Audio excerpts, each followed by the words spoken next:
Hello friends, સ્વાગત છે તમારું મારી ચેનલમાં. આજે આપણે જોઈશું ખાંડવી બનાવતા.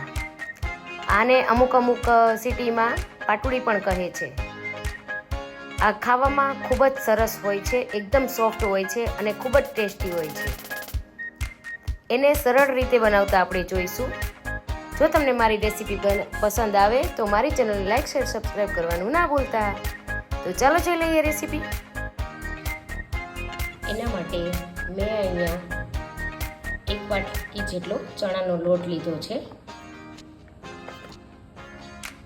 સેમ એ જ વાટકીના માપથી આપણે 1 વાટકી જેટલું દહીં અને 2 વાટકી જેટલું પાણી ઉમેરીશું, અથવા તો 3 વાટકી છાશ પણ ઉમેરી શકો છો. તો મેં અહીંયા 1 વાટકી દહીં લીધું છે.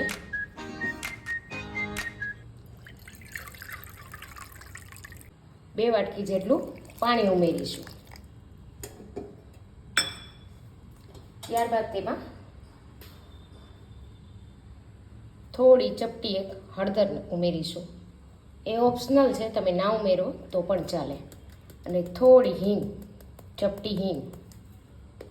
અને ત્યારબાદ એક મોટી ચમચી જેટલા આદુ મરચાં અને મીઠું સ્વાદ અનુસાર ઉમેરીશું. મેં અહીંયા 1 ચમચી જેટલું ઉમેરેલું છે. હવે આ બધી જ વસ્તુને આપણે સારી રીતે મિક્સ કરી લઈશું. તમે બ્લેન્ડર ઉપયોગમાં લઈ શકો છો, અથવા તો આ રીતે કોઈ વિસ્કર આવે છે તેની મદદથી આપણે એકદમ ગાંઠા ભાંગી જાય તે રીતે આપણે તેને હલાવીશું.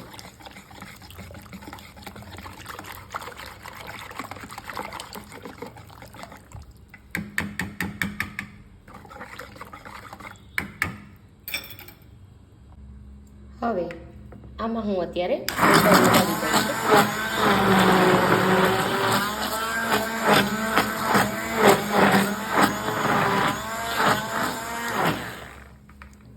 આ બ્લેન્ડર લગાવવાથી કોઈ પણ જાતના ગાંઠા હશે તો ભાંગી જશે.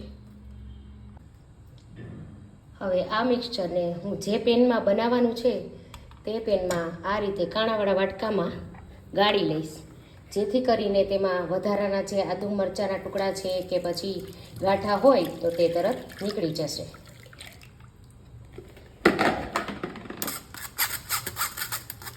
મેં અહીંયા અધકચરું જ વાટેલું હતું, જેથી તેનો ફ્લેવર ખૂબ જ સરસ બેસી જાય.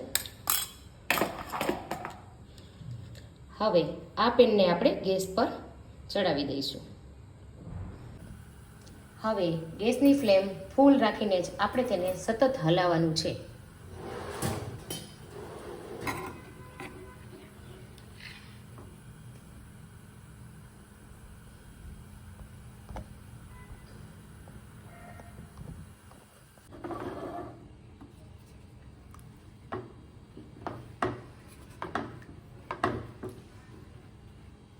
આપણે તેને સતત બધી બાજુથી હલાવવાનું છે.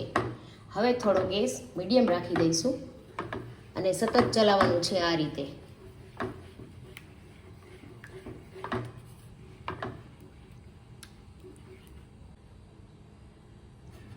આ રીતે ચમચાની જગ્યાએ તમે વિસ્કર લેશો તો ગાંઠા બિલકુલ નહીં પડે.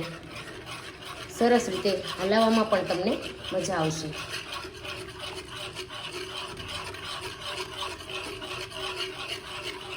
તમે જોઈ શકો છો આપણું મિશ્રણ થોડું થોડું ધીમે ધીમે ઘટ્ટ થવા લાગ્યું છે.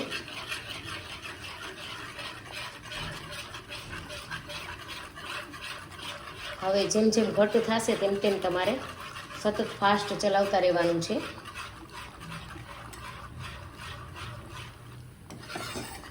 ગાંઠા ના પડે એનું બિલકુલ ધ્યાન રાખવાનું છે. 2 થી 3 મિનિટમાં જ આપણું મિશ્રણ સરસ ઘટ્ટ થઈ જશે.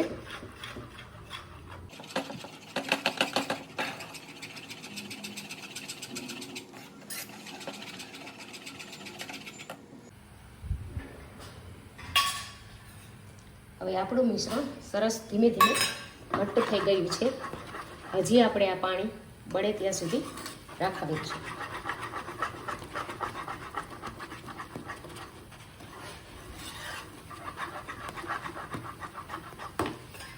આ મિશ્રણ બરાબર છે કે નહીં એ ચેક કરવું હોય તો આ રીતે કોઈ પણ ડીશ લઈ તેમાં થોડું ફેલાવી દઈશું, જેથી આપણને ખબર પડે.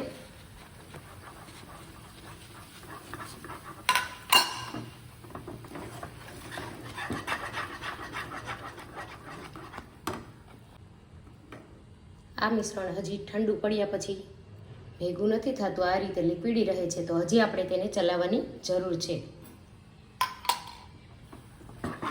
તો હજી આપણે તેને ચલાવીશું.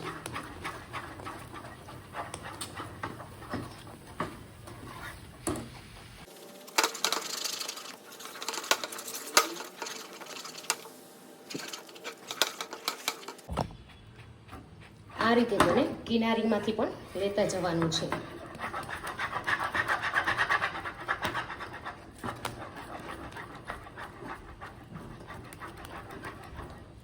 જેમ જેમ મિશ્રણ ઘટ્ટ થશે તેમ તેમ તેનો કલર બદલાતો જશે.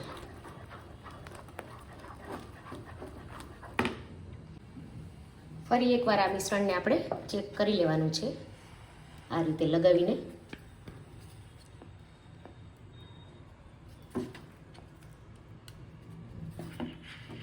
ગેસની ફ્લેમ એકદમ સ્લો જ રાખવાની છે અહીંયા. હવે આ મિશ્રણમાં આ રીતના હવે આપણે થોડું થોડું ભેગું થવા લાગ્યું છે, તો આ રીતે હવે આપણે તેને ઉતારી લેવાનું છે. ગેસની ફ્લેમ બંધ કરી દઈશું. મેં અહીંયા એક પ્લેટફોર્મ લીધું છે, જેને મેં એકદમ ક્લીન કરી લીધું છે. હવે આપણે અહીંયા થોડી સ્પીડ રાખવાની છે. આ મિશ્રણને આપણે આ ટાઈપના કોઈ પણ તવેતાથી ફેલાવી લઈશું સારી રીતે.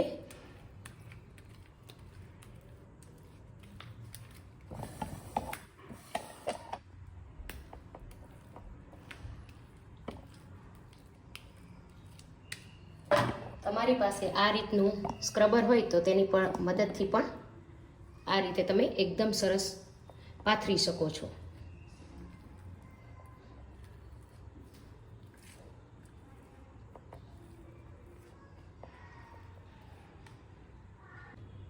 હવે આ રીતે સરસ પથરાઈ ગયું છે, તો 5 થી 7 મિનિટ ઠંડુ પડે ત્યાં સુધી આપણે તેને રાખીશું. હવે આપણે ચાકુની મદદથી આ રીતે કાપા પાડી લઈશું, જેથી તેના રોલ વાળવામાં સરળતા રહે.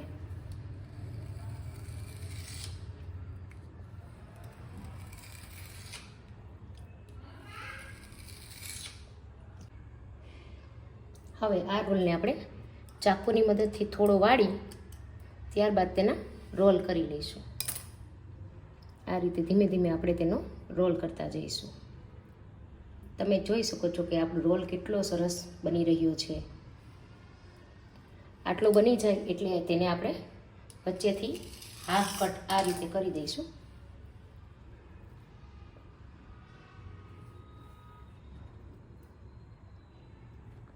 આ રીતે આપણે બધા જ રોલ વાળી લેવાના છે.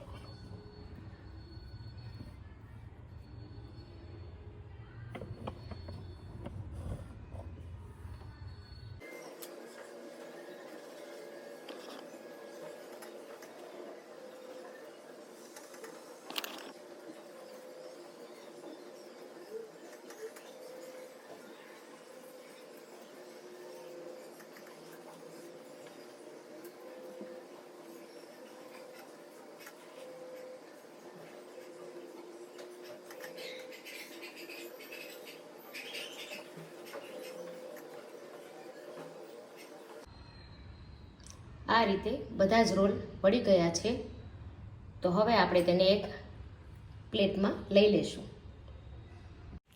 હવે પ્લેટમાં રોલ સરસ સજાવી લઈશું.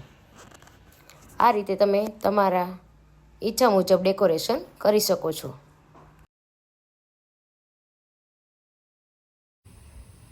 હવે એક બગારિયામાં મેં અહીંયા 2 થી 3 ચમચી જેટલું તેલ લઈ લીધું છે.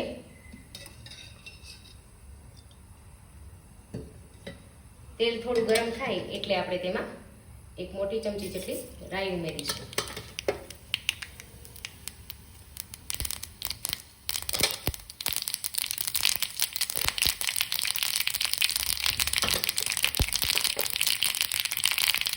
રાઈ થોડી તતડે એટલે આપણે તેમાં 1 ચમચી જેટલા તલ ઉમેરી ગેસની ફ્લેમ બંધ કરી દેવાની છે. હવે આ વઘારને આપણે 1 ચમચી લઈને આ ખાંડવી પર રેડીશું.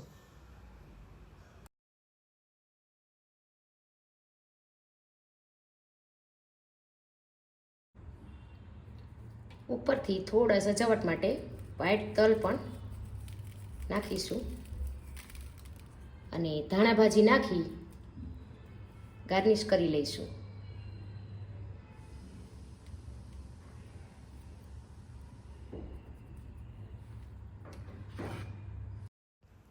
તો તૈયાર છે સરસ મજાની ખાંડવી.